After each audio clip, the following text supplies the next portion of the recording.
विषयाला आपण पाहतोय की दिल्लीतून देवेंद्र फडणवीस नाव जरी निश्चित करण्यात आलेलं असलं तरी अधिकृत घोषणा कधीपर्यंत होते हे पाहणं महत्त्वाचं असणार आहे। कारण महायुतीतल्या नेत्यांची त्या महायुतीतील 3 पक्ष आहेत, त्या सगळ्या 3 पक्षातल्या नेत्यांची भूमिका ही मुख्यमंत्री पदाबाबतची आग्रही आहे। शिवाय कार्यकर्त्यांच्या भावना सुद्धा तीव्र आहेत। अशा पद्धतीच्या प्रतिक्रिया आपण पाहतोय आणि शिवसेनेचे नेते सुद्धा मुख्यमंत्री पदाबद्दल आग्रही आहेत। एकनाथ शिंदे हेच पुन्हा एकदा मुख्यमंत्री व्हावेत अशी भूमिका सुद्धा त्या नेत्यांच्या वतीनं मांडण्यात येते। कारण राज्यभरामध्ये एकनाथ शिंदे यांच्या नेतृत्वाखाली विधानसभा निवडणुका लढवण्यात आलेल्या होत्या। शिवाय लाडकी बहीण योजना असेल किंवा इतर काही जे काही वेगवेगळे फॅक्टर कामाला आले ते एकनाथ शिंदे यांच्या नेतृत्वामध्येच ह्या सगळ्या निवडणुका पार पडलेल्या आहेत आणि त्यामुळे पुन्हा एकदा त्यांनाच मुख्यमंत्री केलं पाहिजे अशा पद्धतीची भूमिका या सगळ्या शिवसेनेच्या नेत्यांची आहे। काही खासदार सुद्धा दिल्लीत जाऊन पंतप्रधान यांना भेटण्याचा प्रयत्न करणार आहे असं सुद्धा कळतं आहे। शिवसेनेचे काही खासदार हे दिल्लीमध्ये जाणार असल्याची माहिती मिळते आहे। शिवाय भाजपचे पक्षश्रेष्ठी मुंबईत आज येणार असल्याचं कळतं आहे। अमित शहा यांचा मुंबई दौऱ्याबाबतची चर्चा आहे, मात्र अधिकृत माहिती अद्याप तरी मिळालेली नाहीये। मात्र दिल्लीतून देवेंद्र फडणवीस यांच्या नावावरती शिक्कामोर्तब मुख्यमंत्री पदासाठी झाल्याची जी माहिती आहे ती सूत्रांकडून मिळते आहे। आज जुन्या सरकारचा कार्यकाळ पूर्णपणे संपतो आहे आणि त्यामुळे नवं सरकार लवकरच अस्तित्वात येणार आहे। तोपर्यंत काळजीवाहू सरकार आजपासून काम करायला सुरुवात करतील।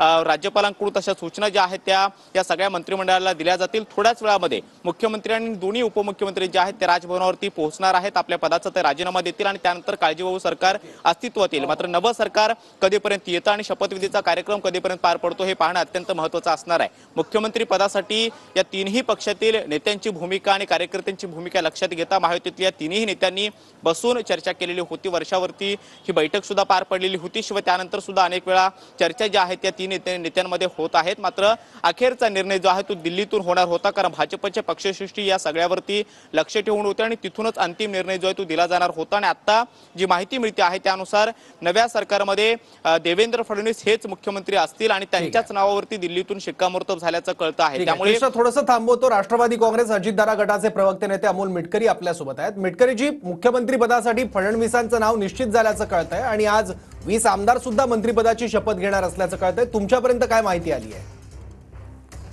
काल आमचे प्रांताध्यक्ष आदरणीय सुनील तटकरे साहेबांनी निश्चितपणे ही बाब निर्विवादपणे त्या ठिकाणी सांगितली की राष्ट्रवादी काँग्रेस पक्षाचा देवेंद्रजी फडणवीस यांच्या मुख्यमंत्री पदाला पाठिंबा आहे। नंबर 1 राहिला प्रश्न शपथविधीचा, तर काल युती संगमवर स्वतः अजितदादांनी सांगितलं की 30 तारखेपर्यंत काही शपथविधी करण्याची घाई नाही। मला असं वाटत नाही का शपथविधी आज होईल, आज किंवा उद्या 30 किंवा 1 तारखेला शपथविधी होईल असं दिसते।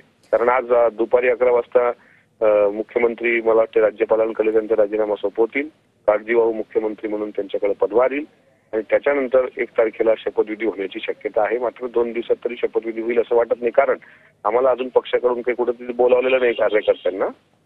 आमचे पक्षाचे काही जे कोणी शपथ घेत असतील त्याच्यामुळे आम्ही तर आमच्या घरीच आहोत, पण आज उद्या शपथविधी होईल असं वाटत नाही।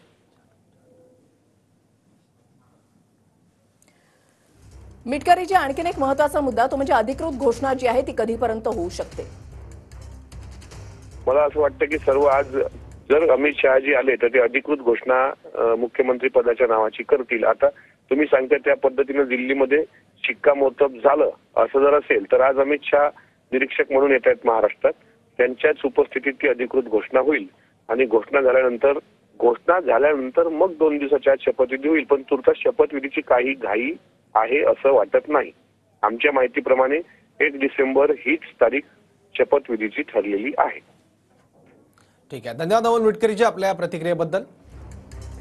तर मुख्यमंत्री एकनाथ शिंदे हे 11 वाजता मुख्यमंत्री पदाचा राजीनामा देतील आणि भाजपचे 10 आमदार देखील मंत्रिपदाची शपथ घेण्याची शक्यता आहे। एकूण 20 आमदार मंत्रिपदाची शपथ घेऊ शकतात। सूत्रांकडून ही सगळी माहिती मिळते। मुख्यमंत्री पदासाठी फडणवीसांच्या नावावर दिल्लीमध्ये शिक्कामोर्तब झाल्याची सूत्रांची माहिती आहे। 3ही पक्षांकडून त्यांचे कार्यकर्ते जे आहेत ते त्यांच्याकडून एक प्रकारे दावा जो आहे तो केला जात होता। त्यांची अशी इच्छा होती की आपल्याच पक्षाचा नेता व्हावा। साहजिकच आहे, प्रत्येक कार्यकर्त्याची इच्छा असते। मात्र भाजप या निवडणुकीमध्ये सर्वाधिक जागा मिळवत एक मोठा पक्ष ठरलेला आहे, किंग मेकर ठरले देवेंद्र फडणवीस। त्याच्यामुळे देवा भाऊच मुख्यमंत्री होणार अशा आशाचे बॅनर सुद्धा राज्याच्या कानाकोपऱ्यामध्ये लागल्याचं पाहायला मिळालेलं होतं। मात्र त्या